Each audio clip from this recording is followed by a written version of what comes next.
Hello everyone, UGC net paper 2 computer science and applications की first unit है discrete structure and optimisation और उसका third topic है counting, mathematical induction and discrete probability. आज हम पढ़ेंगे काउंटिंग और उसमें ये 4 टॉपिक्स हैं।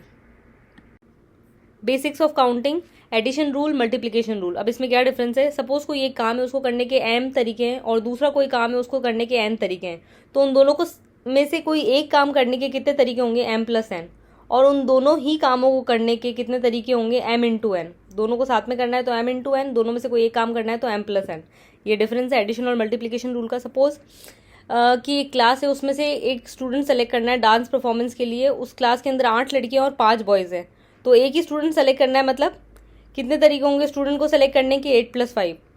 अब इस क्लास में से क्या करना है? सपोज कि 2 स्टूडेंट सेलेक्ट करने हैं डांस परफॉर्मेंस के लिए, वो भी इस तरीके से कि एक लड़की सेलेक्ट हो और एक लड़का सेलेक्ट हो। तो अब इस काम को करने के कितने तरीके होंगे? 8×5। 8×5, 2 स्टूडेंट को सेलेक्ट करने के लिए 8×5 = 40। हाँ, एक और फैक्टोरियल एन। फैक्टोरियल एन होता है, उसकी नोटेशन कैसी होती है? एन एक्सक्लेमेशन का मार्क, ये एन फैक्टोरियल पढ़ेंगे हम। इसको ओपन करते हैं तो कैसे होता है? n/n-1 × n-2, मतलब हर बार एक नंबर कम होता जा रहा है। जैसे कि फॉर एग्जाम्पल 5 फैक्टोरियल, 5 का फैक्टोरियल निकालना है तो 5, फिर एक नंबर कम 4, फिर एक नंबर कम 3, इन सब का प्रोडक्ट इंटू इंटू इंटू, तो इससे 5 फैक्टोरियल आ जाएगा। और एक और चीज़ ध्यान रखना, 0 का फैक्टोरियल 1 होता है। परम्यूटेशन एंड कॉम्बिनेशन, दोनों में डिफरेंस क्या है? परम्यूटेशन मतलब कि अरेंजमेंट ऑफ थिंग्स और कॉम्बिनेशन मतलब सिलेक्शन ऑफ थिंग्स। परम्यूटेशन के अंदर क्या आ रहा है? वर्ड अरेंजमेंट आ रहा है। अरेंजमेंट का टाइम मतलब ऑर्डर मैटर करता है, इसके अंदर ऑर्डर मैटर नहीं करता है। इसकी नोटेशन क्या है? NPR। इसकी नोटेशन है NCR। NPR को क्या पढ़ते हैं? The number of permutation of n different things taken R at a time. ठीक है, और R की वैल्यू लाई करती है 0 से n के बीच में। इसको पढ़ते हैं NCR को, the number of combination of n different objects taken R at a time, और R की वैल्यू वही 0 से n के बीच में लाई करेगी। अब सपोज कि है ना, सारे के सारे ऑब्जेक्ट्स ले लिए, the number of permutation of n different objects taken all at a time, are जो है वो n के बराबर है, तो NPN = n फैक्टोरियल होता है। सिमिलरली यहाँ पे भी सारे ऑब्जेक्ट्स ले लिए, लेकिन NCN जो है वो 1 के बराबर होता है। ये चीज़ ध्यान रखना, ये फॉर्मूला है कि ये काम आएगा एग्जाम में सॉल्व करने में, क्वेश्चन को अटेंड करने के लिए।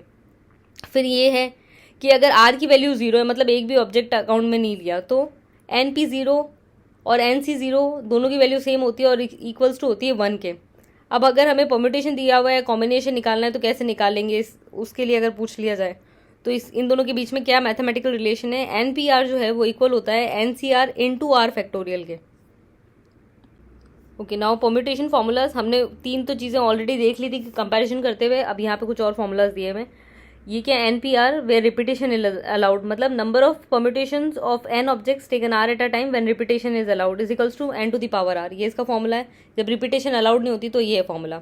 इसको एग्जाम्पल से समझते हैं। Suppose find the number of 3 letter words which can be form by the letters of the words number, मतलब कि हम एट अ टाइम कितने लेटर्स ले रहे हैं, नंबर ऑफ 3 लेटर वर्ड्स कितने बन सकते हैं। तो R की वैल्यू जो हो गई वो 3 हो गई, और टोटल नंबर ऑफ लेटर्स कितने हैं? नंबर्स वर्ड में 7 लेटर्स हैं, तो हमारे पास टोटल नंबर ऑफ लेटर्स हैं 7, मतलब n की वैल्यू जो हो गई वो 7 हो गई।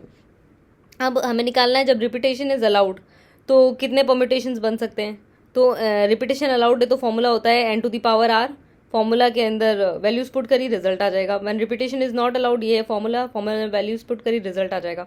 The number of permutation of n objects taken all at a time when P1 objects are of one kind, P2 are of second kind, Pk are of kth kind, and the rest if any are of different kind is।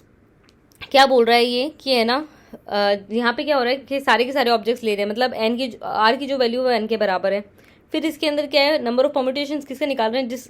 उसके निकाल रहे हैं जिसके अंदर P1 object एक तरीके के हैं, P2 ऑब्जेक्ट एक तरीके के हैं, तो उसके लिए ये है फॉर्मूला। ठीक है, एग्जाम्पल से समझते हैं कि एक वर्ड है, find the number of permutations of the letters of the word Allahabad. Allahabad के अंदर कितने नंबर ऑफ परम्यूटेशन बनेंगे? अब इलाहाबाद के अंदर टोटल नंबर ऑफ लेटर्स कितने हैं? 9, तो n की वैल्यू तो हो गई 9। अब सिमिलर लेटर्स में जैसे A रिपीट हो रहा है, L रिपीट हो रहा है। A कितनी बार रिपीट हो रहा है? 4 टाइम्स। L रिपीट हो रहा है 2 टाइम्स, तो इसका फॉर्मूला क्या बनेगा? n factorial upon P1 objects are of 1 kind, तो A ऑब्जेक्ट 4 तरीके के हैं। फिर P2 objects are of another kind, तो 2 तरीके के ऑब्जेक्ट्स हैं, तो इसका फॉर्मूला हो जाएगा 9 फैक्टोरियल, P1 आ जाएगा 4 फैक्टोरियल, L 2 तरीके का इसलिए 2 फैक्टोरियल। इसको इवेलुएट किया, रिजल्ट आ जाएगा।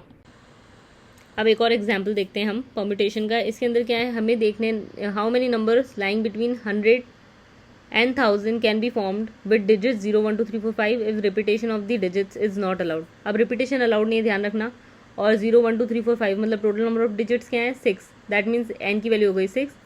और इन दोनों के बीच में अगर डिजिट नंबर्स फॉर्म होंगे तो वो 3 डिजिट नंबर ही हो सकता है, राइट।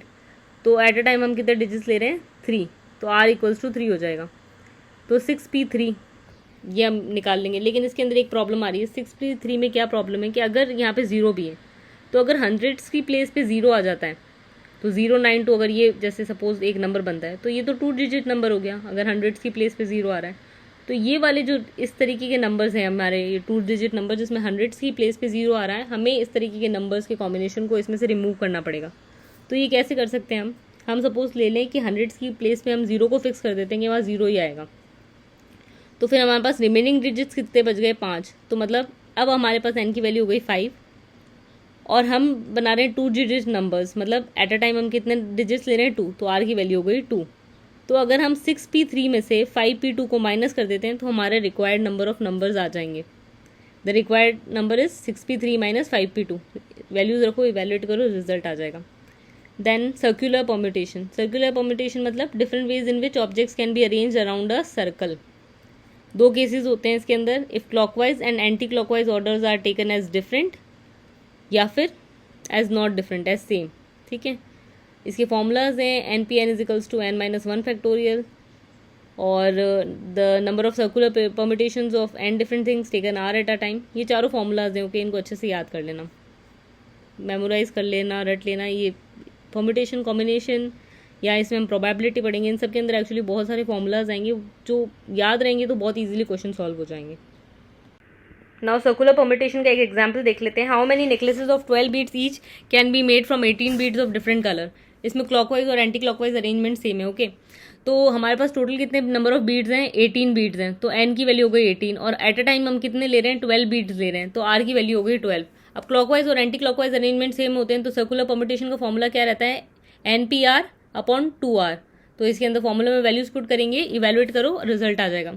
रेस्ट्रिक्टेड परम्यूटेशन, इसके अंदर क्या केसेस हैं, number of permutation of n things taken r at a time when a particular thing is always included in each arrangement r to the power n minus 1 into p